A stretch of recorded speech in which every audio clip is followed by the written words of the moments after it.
ദൈവത്തിൻ്റെ വലിയ നാമം മഹത്വപ്പെടട്ടെ. വീണ്ടും നമുക്ക് ഒരുമിച്ച് കാണുവാൻ ദൈവം സഹായിച്ചല്ലോ. ദൈവത്തെ സ്തുതിക്കാം. ഇന്ന് നമ്മൾ പങ്കുവയ്ക്കുന്നതായ വിഷയം, യഥാർത്ഥ ക്രൈസ്തവ വിശ്വാസി എപ്പോഴും ഏറ്റുപറയേണ്ടതായ അല്ലെങ്കിൽ അവൻ വിശ്വസിക്കേണ്ടതായ ചില സ്റ്റേറ്റ്മെൻറ്റ്സ്, നാം മനസ്സിലാക്കിയിരിക്കേണ്ടതും ഏറ്റുപറയേണ്ടതുമായ ചില പ്രസ്താവനകളാണ് ഇന്ന് നാം പങ്കുവയ്ക്കാനായിട്ട് ആഗ്രഹിക്കുന്നു. ഒന്നാമത്തെ പ്രസ്താവന യോഹന്നാന്റെ സുവിശേഷം 1-ാം അധ്യായത്തിൻ്റെ 12-ാമത്തെ വാക്യമാണ്. അവനെ കൈക്കൊണ്ട് അവൻ്റെ നാമത്തിൽ വിശ്വസിക്കുന്ന ഏവർക്കും ദൈവമക്കളാകുവാൻ അവൻ അധികാരം കൊടുത്തു. ഞാൻ ദൈവത്തിൻ്റെ പൈതലാണ്, ഞാൻ ദൈവത്തിൻ്റെ മകനും മകളുമാണ് എന്നുള്ള വിശ്വാസ സത്യം നമ്മളെപ്പോഴും ഏറ്റുപറയേണ്ടതാണ്. എപ്പോഴും വിശ്വസിക്കേണ്ടതും ലോകത്തോട് പ്രഖ്യാപിക്കേണ്ടതുമാണ്. ഞാൻ ദൈവത്തിൻ്റെ മകനാണ്. I am the child of God. ഞാൻ ദൈവരാജ്യത്തിൽ വീണ്ടും ജനിച്ചവനും ദൈവത്തിൻ്റെ പരിശുദ്ധാത്മാവിനാൽ ഒരു ദൈവാനുരൂപമായി സൃഷ്ടിക്കപ്പെട്ട പുതുമനുഷ്യനെ ധരിച്ചിരിക്കുന്നവനുമാണ്. എഫെസ്യർ 4-ാം അധ്യായത്തിൻ്റെ 24-ാമത്തെ വാക്യത്തിൽ പൗലോസ് അപ്പോസ്തലൻ ഓർപ്പെടുന്നുണ്ട്, നിങ്ങൾ ദൈവാനുരൂപമായി സൃഷ്ടിക്കപ്പെട്ട പുതുമനുഷ്യനെ ധരിച്ചുകൊള്ളുവിൻ.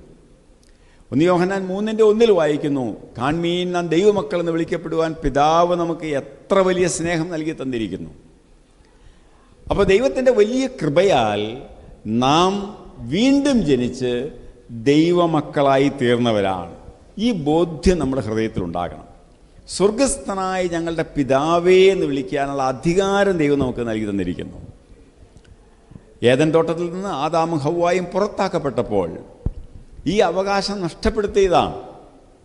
ദൈവം സൃഷ്ടിച്ചത് ഈ ദൈവത്തിൻ്റെ സാദൃശ്യത്തിലും സ്വരൂപത്തിലുമായൊരു പുതുമനുഷ്യനെയാണ്. അവനിൽ കപടമുണ്ടായില്ല, കളങ്കമുണ്ടായില്ല, പാപം തീണ്ടിയിട്ടുണ്ടായില്ല. എന്നാൽ പാപം കടന്നു വന്നപ്പോൾ ആ സ്ഥാനം നഷ്ടപ്പെട്ടു. എന്നാൽ ക്രിസ്തുയേശു മുഖാന്തരം അവനെ കൈക്കൊണ്ട് അവനിൽ വിശ്വസിക്കുക, അവനെ സ്വീകരിക്കുകയും അവനിൽ വിശ്വസിക്കുകയും ചെയ്യുമ്പോൾ ഈ ബന്ധത്തിലേക്ക് നാം കടന്നു വരുന്നു. ദൈവമക്കൾ എന്നുള്ള പദവി നമുക്ക് ലഭിക്കുന്നു. രണ്ടാമതായി നാം ഏറ്റുപറയുകയും വിശ്വസിക്കുകയും ചെയ്യേണ്ടതായ രണ്ടാമത്തെ സ്റ്റേറ്റ്മെൻ്റ് എന്ന് പറയുന്നത് റോമലേഖനം 6-ാം അധ്യായത്തിൻ്റെ 23-ാമത്തെ വാക്യമാണ്. അവിടെ പാപത്തിൻ്റെ ശമ്പളം മരണമത്രേ, എന്നാൽ ദൈവത്തിൻ്റെ കൃപാവരമോ ക്രിസ്തുയേശുവിൽ നമുക്ക് നിത്യജീവൻ തന്നെ. പാപത്തിൻ്റെ ശമ്പളം മരണമാണ്. പാപത്താൽ ഞാൻ മരണയോഗ്യനായി മാറിയിരിക്കുന്നു, നിത്യമായ മരണത്തിന് ഞാൻ യോഗ്യനായി തീർന്നിരിക്കുന്നു. എന്നാൽ ദൈവത്തിൻ്റെ കൃപയാൽ ക്രിസ്തുയേശുവിൽ എനിക്ക് നിത്യജീവൻ വാഗ്ദാനം ചെയ്തിരിക്കുന്നു. എന്ന് പറഞ്ഞാൽ ഞാൻ ക്രിസ്തുയേശുവിലുള്ള വിശ്വാസത്താൽ, ക്രിസ്തുയേശുവിൻ്റെ ക്രൂശ് മരണത്താൽ, ക്രിസ്തുയേശുവിൻ്റെ മനുഷ്യാവതാരത്താൽ ഞാൻ നിത്യജീവൻ്റെ അവകാശിയായി തീർന്നിരിക്കുന്നു. പറുദീസയിലേക്കുള്ള പ്രവേശനം എനിക്ക് സാധ്യമായി തീർന്നിരിക്കുന്നു. ഈ ബോധ്യം നമ്മുടെ ഉള്ളിൽ എപ്പോഴും ഉണ്ടാകണം. ഇത് നമ്മളെപ്പോഴും ഏറ്റുപറയണം. ഞാനൊരു പാപിയാണ് എന്ന് ദൈവസന്നിധിയിൽ സമ്മതിക്കുമ്പോൾ തന്നെ തൻ്റെ കൃപയാൽ ഞാൻ നിത്യജീവൻ അവകാശിയായി തീർന്നിരിക്കുന്നു, നിത്യമായ മരണത്തിൽ നിന്ന് ക്രിസ്തു എന്നെ വീണ്ടെടുത്തിരിക്കുന്നു. ആ ബോധ്യം നമ്മുടെ ഉള്ളിൽ ഉണ്ടാകണം. മൂന്നാമത്തെ കാര്യം, ഞാൻ എന്ത് സംഭവിച്ചാലും ഞാൻ ഒറ്റയ്ക്കല്ല, എൻ്റെ ദൈവം എന്നോട് കൂടെയുണ്ട്. ഏത് പ്രതികൂലങ്ങളുടെ മധ്യത്തിലും ഏത് പ്രതിസന്ധികളുടെ മധ്യത്തിലും ആരെല്ലാം എന്നെ കൈവിട്ടാലും എൻ്റെ ദൈവം എന്നെ കൈവിടുകയില്ലെന്നുള്ളൊരു ബോധ്യം. 27-ാം സങ്കീർത്തനത്തിൻ്റെ 10-ാമത്തെ വാക്യമാണ് സങ്കീർത്തനക്കാരൻ ഏറ്റുപറയുന്നത്, എൻ്റെ അമ്മയും അപ്പനും എന്നെ കൈവിട്ടാലും എൻ്റെ കർത്താവ് എന്നെ ചേർത്തുകൊള്ളും. ലോകത്തിലുള്ള സകല ആശ്രയങ്ങളും വിട്ടുപോയാലും, നമ്മൾ ആശ്രയം വെച്ചിരിക്കുന്ന ഒത്തിരി കാര്യങ്ങളുണ്ട്. ചിലർ സ്വന്തം ഭർത്താവിലായിരിക്കും, ചിലർ മക്കളിലായിരിക്കും, ചിലർ ഭാര്യമാരിലായിരിക്കും, മാതാപിതാക്കന്മാരിലായിരിക്കും, സഹോദരങ്ങളിലായിരിക്കും. അങ്ങനെ നാം ആശ്രയം വെച്ചിരിക്കുന്ന ചില ഘടകങ്ങളുണ്ട്. നമ്മുടെ സമ്പത്ത്, നമ്മുടെ ഉദ്യോഗം, നമ്മുടെ ആരോഗ്യം, എന്നാൽ ഇതെല്ലാം കൈവിട്ടു പോകുന്ന സന്ദർഭങ്ങളുണ്ടാകാം. അവിടെ നിങ്ങൾ തകർന്നു പോകുകയല്ല. എൻ്റെ അപ്പനും അമ്മയും എന്നെ കൈവിട്ടാലും എൻ്റെ കർത്താവ് എന്നെ ചേർത്തുകൊള്ളുമെന്നുള്ള ഉത്തമ ബോധ്യം നമ്മുടെ ഹൃദയത്തിൽ എപ്പോഴും ഉണ്ടാകണം. കഷ്ടതയോ പട്ടിണിയോ ആപത്തോ വാളോ എന്തും വരട്ടെ, കർത്താവിൻ്റെ സ്നേഹത്തിൽ തന്നെ വേർപിരിക്കാൻ ഒരു ശക്തിക്കും സാധ്യമല്ലെന്ന് റോമലേഖനം 8-ാം അധ്യായത്തിൻ്റെ 38-39 വാക്യങ്ങളിൽ പൗലോസ് അപ്പോസ്തലൻ രേഖപ്പെടുത്തി നമുക്ക് ഓർക്കാം. എന്തു വന്നാലും എന്നെ ക്രിസ്തുവിൻ്റെ സ്നേഹത്തിൽ നിന്ന് വേർപിരിക്കാൻ സാധ്യമല്ല. 1 പത്രോസ് 5-ാം അധ്യായത്തിൻ്റെ 7-ാമത്തെ വാക്യം, നിങ്ങളുടെ സകല ചിന്താകുലവും അവൻ്റെ മേലിട്ടുകൊള്ളുവിൻ, അവൻ നിങ്ങൾക്ക് വേണ്ടി കരുതുന്നവനാകയാൽ നിങ്ങളുടെ സകല ചിന്താകുലവും അവൻ്റെ മേലിട്ടുകൊള്ളുവിനെന്ന് അപ്പോസ്തലൻ നമ്മളെ പഠിപ്പിക്കുകയാണ്. മറ്റൊരു വിശ്വാസം, മറ്റൊരു പ്രഖ്യാപനം നമ്മൾ നടത്തേണ്ടത് യാക്കോബ് ശ്ലീഹ ലേഖനം എഴുതുമ്പോൾ അതിൻ്റെ 4-ാം അധ്യായത്തിൻ്റെ 7-ാമത്തെ വാക്യമാണ്. പിശാചിനോട് നിങ്ങൾ എതിർത്ത് നിൽപ്പിൻ, അവൻ നിങ്ങളെ വിട്ട് ഓടിപ്പോകും. ദൈവത്തോട് അടുത്ത് ചെല്ലുവിൻ, അവൻ നിങ്ങളോട് അടുത്ത് വരും. അപ്പം എനിക്ക് സാത്താന്യ ശക്തിയോട് എതിർത്ത് നിൽപ്പാൻ എനിക്ക് സാധിക്കും എന്നുള്ള വ്യക്തമായ ബോധ്യം നമുക്കുണ്ടാകണം. അത് നമ്മൾ നിരന്തരം പ്രഖ്യാപിക്കണം.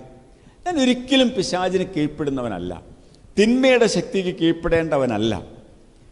അതിനോട് എതിർത്ത് നിൽക്കാൻ എനിക്ക് ദൈവത്തോട് അടുത്ത് ചെല്ലുവാൻ ദൈവം കൃപ നൽകുന്നു എന്നുള്ളൊരു ബോധ്യം നമുക്കുണ്ടാകണം.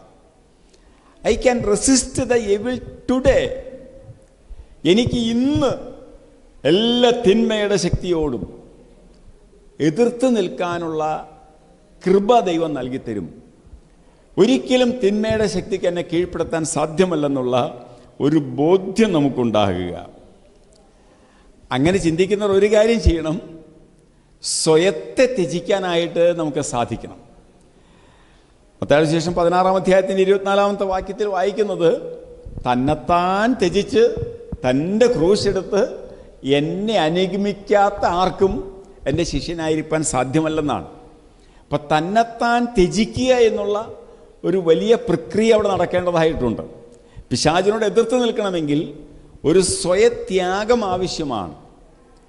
മാത്രമല്ല, തൻ്റെ ക്രൂശെടുത്ത് നമുക്ക് ഈ ലോകത്തിലുള്ള കുരിശുകൾ, കഷ്ടതകൾ അതെല്ലാം ഏറ്റെടുത്തുകൊണ്ട് കർത്താവിനെ അനുഗമിക്കാൻ തയ്യാറാകണം. അപ്പോൾ മാത്രമേ സാത്താന്യ ശക്തിയെ എതിർക്കാനായിട്ട് നമുക്ക് സാധിക്കുകയുള്ളൂ. അടുത്തതായിട്ട് നമ്മൾ പ്രഖ്യാപിക്കേണ്ട മറ്റൊരു കാര്യം, ദൈവത്തിൻ്റെ കൽപ്പനകൾ ദൈവകൃപയാൽ ദൈവം തന്നിട്ടുള്ള പരിശുദ്ധാത്മാവിനാൽ എനിക്കനുസരിക്കാൻ സാധിക്കും. എനിക്ക് ദൈവം തന്നിട്ടുള്ള പരിശുദ്ധാത്മാവിൻ്റെ അഭിഷേകത്താൽ ദൈവത്തിൻ്റെ കൽപ്പനകൾ അനുസരിക്കാൻ എനിക്ക് സാധിക്കും. അതിനുള്ള ശക്തി ദൈവം എനിക്ക് നൽകി തരുന്നു എന്നൊരു ബോധ്യം നമുക്കുണ്ടാകണം. യോഹന്നാൻ 16-ാം അധ്യായത്തിൻ്റെ 13-ാമത്തെ വാക്യം നമുക്ക് എല്ലാവർക്കും അറിയാവുന്ന വാക്യമാണ്.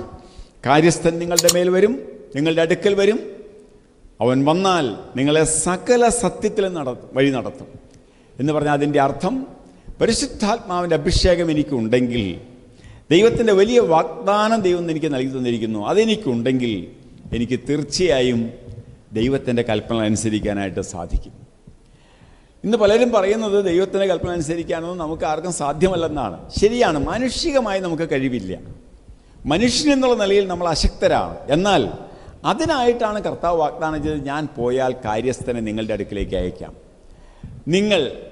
അവൻ നിങ്ങളെ സകല സത്യത്തിലും വഴി നടത്തും. ഇത് ദൈവത്തിൻ്റെ വാഗ്ദാനമാണ്. അതിൽ ഉറച്ചു വിശ്വസിക്കുക. എന്നിൽ വസിക്കുന്ന പരിശുദ്ധാത്മാവിനാൽ എനിക്കിത് സാധിക്കും. അപ്പോൾ നമ്മൾ ദിവസവും ഏറ്റുപറയേണ്ടതായ, നമുക്ക് കിട്ടേണ്ടതായ ചില ബോധ്യങ്ങളാണ് നമ്മൾ ഇന്ന് പങ്കുവച്ചത്. ഒന്നാമത്തെ ബോധ്യം, ഞാൻ ദൈവത്തിൻ്റെ പൈതലാണ്, ഞാൻ ദൈവത്തിൻ്റെ മകനാണ്, ദൈവം എൻ്റെ പിതാവാണ്. അവൻ്റെ സന്നിധിയിൽ വിശുദ്ധിയോടെ ജീവിക്കേണ്ടത്, ആ കൂട്ടായ്മയിലേക്ക് ദൈവം എന്നെ ചേർത്തതിനാൽ, ആ സ്ഥാനം എനിക്ക് നൽകിയതിനാൽ ആ പദവിക്കനുസരിച്ച് ജീവിക്കുവാൻ ഞാൻ ബാധ്യസ്ഥനാണ്. ആ അവകാശം ദൈവം നമുക്ക് നൽകി തന്നിരിക്കുന്നു. പാപത്തിൻ്റെ ശമ്പളം മരണമാണെങ്കിലും ദൈവത്തിൻ്റെ കൃപാവരം നിത്യജീവനാണ്. ആ നിത്യജീവൻ്റെ വാഗ്ദാനം ദൈവം എനിക്ക് നൽകി തന്നിരിക്കുന്നു. അതിന് ഞാൻ യോഗ്യനാണെന്നുള്ള ഒരു ബോധ്യം നമുക്കുണ്ടാകുക. എന്തെല്ലാം സംഭവിച്ചാലും എന്നെ കൈവിടാത്തൊരു ദൈവമുണ്ട്. കുരിരു താഴ്വരയിലൂടെ നടന്നാലും അവൻ എന്നോട് കൂടെയുണ്ട്, ഞാനൊരർത്ഥവും ഭയപ്പെടുകയില്ലെന്ന് ദാവീദിനെ പോലെ പറയാനായിട്ട് നമുക്ക് സാധിക്കണം. മാത്രമല്ല പിശാചിനോട് എതിർത്ത് നിൽപ്പാനുള്ള ഒരു വലിയ ദൈവീക കൃപ ദൈവം എനിക്ക് നൽകി തന്നിരിക്കുന്നു. അവനോട് എതിർത്ത് നിൽപ്പിൻ, എന്നാൽ അവൻ നിങ്ങളെ വിട്ട് ഓടിപ്പോകും. ആ ദൈവത്തിൻ്റെ കൃപയാൽ എല്ലാ സാത്താന്യ ബന്ധനങ്ങളിൽ നിന്നും വിടുതൽ പ്രാപിക്കാൻ എനിക്ക് സാധിക്കും.